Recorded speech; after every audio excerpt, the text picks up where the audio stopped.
But do you understand that Nigeria have a very weak foreign policy?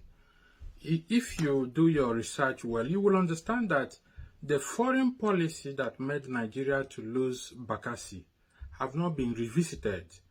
And if you narrow down what happened before during the South Africa crisis, when they asked the foreigners to leave their country, even Nigerian government does not have even a national carrier. It was an individual, the AP's chairman, I think Allen Onyema, was the one who volunteered to evacuate Nigerians from South Africa.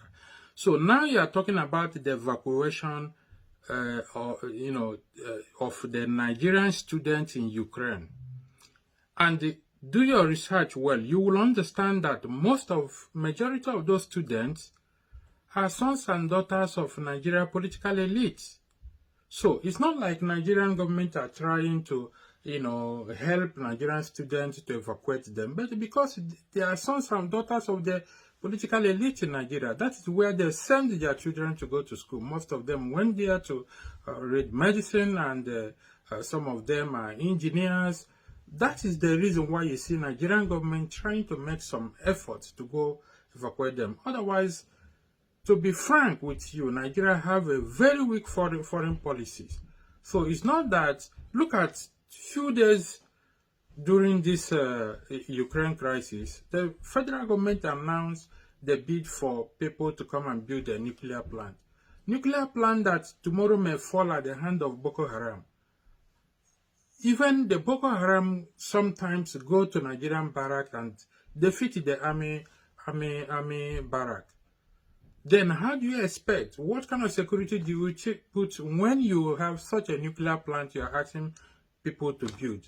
So you cannot talk about the inflation and the sanction and the SWIFT and the bank cutoff in Russia, because you're talking about the interest rate of 20% in the Russia internal bank. What is the rate of the, the inflation in Nigeria? What is the borrowed rate in Nigeria, that where there is no war?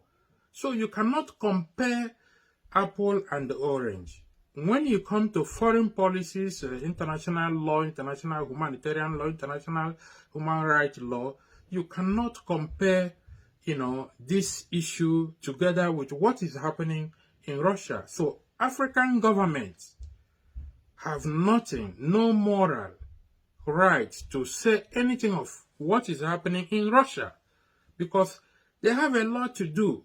They have a lot to do back home. They have a lot to do with the youth, the human rights. It's not something to talk about. So, it's not something you can come on the social media and start talking about the inflation in Russia, talking about the foreign policy. Nigeria have no foreign policy that is very effective. Forget about the noise they are making.